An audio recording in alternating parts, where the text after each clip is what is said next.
Hello viewers, আসসালামু আলাইকুম। আশা করি সবাই ভালো আছেন। তো আমি এই গাড়িটির প্রবলেমটা হলো 1500-র উপরে পিক আপ উঠেছে না, তাই জন্য চেক করছি।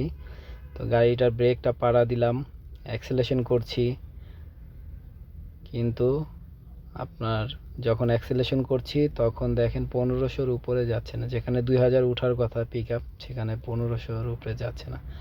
তো এখন এসি দিলাম, এসি দিয়ে দেখতেছি 1500-র উপরে যাচ্ছে না।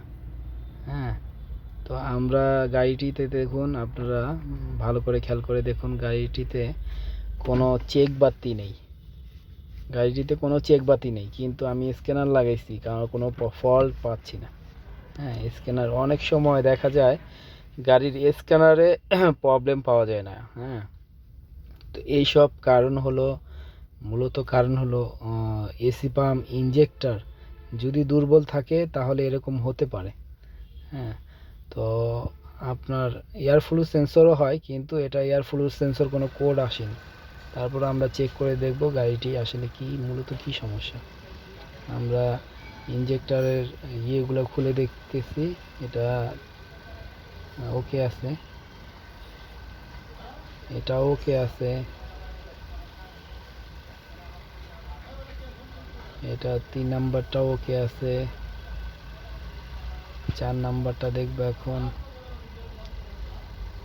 এটাও ঠিক আছে। তো আমরা জ্যাক খুলে দেখলাম, সব কয়টাই ঠিক আছে। তো এখন আমরা এটা চেক করব, যেহেতু ইনজেক্টর কোনো প্রবলেম নেই, সেহেতু আমরা এখন চেক করব ফুয়েল পাম্পটা ঠিকঠাক আছে কিনা। এটার প্রেশার কমে গেলেও অনেক সময় এরকম 1500 আরপিএম দেখাবে, কিন্তু 2000 উঠবে না। তো এটা অবশ্যই ব্রেক পাড়া দিয়ে চেক করতে হয়। তো আমাদের ভিডিওটি অবশ্যই ভালো লাগলে আপনারা লাইক, কমেন্টস এবং কি শেয়ার করবেন, সাবস্ক্রাইবার করবেন। হ্যাঁ, তো নতুন নতুন ভিডিও পেতে অবশ্যই এগুলা করে রাখবেন। তো এখন আমরা তেলের প্রেশারটা দেখব। দেখুন, তেলের প্রেশারটা একদম ওকে আছে, একদম 100% ওকে আছে, যেটা ধরেই রাখতে পারতেছি না আমি।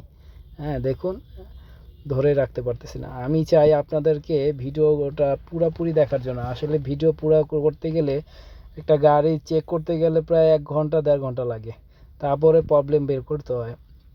তো এখন এইগুলা যেহেতু ঠিক আছে, মূলত আমরা এখন দেখব এয়ার ফ্লু সেন্সরটা কোনো সমস্যা আছে কি না।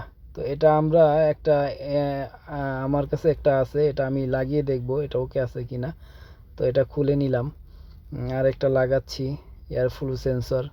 এই এয়ার ফ্লু সেন্সরটা আসলে অনেক সময় ভিতরে রেস্টেন আছে, এগুলা কেটে যায়, এগুলা বোঝাই যায় না যে আসলে এটা কি প্রবলেম। হ্যাঁ, তো এটা আমরা আসলে লাগায় দেখব যে আসলে কি সমস্যা। সচরাচর এইগুলা বেশি দাম না, তো আপনারা নিজেরাই করতে পারেন যদি চেষ্টা করেন। যদি নিজস্ব গাড়ি থাকে তো আপনারা নিজেরাই করতে পারবেন ইনশাল্লাহ। তো এটা লাগাচ্ছি, এখন আমরা এটা স্টার্ট করে দেখব যে আসলে এটা মূলত সমস্যার সমাধান হচ্ছে কিনা। আমি এটা লাগানোর পরে গাড়ি যখন স্টার্ট করলাম, গাড়ি স্টার্টের সাথে সাথেই বোঝা যাচ্ছে যে গাড়িটি এখন ওকে আছে। তো আসসালামু আলাইকুম। ভিডিওটি যদি ভালো লাগে অবশ্যই আমাদের মাঝে থাকবেন।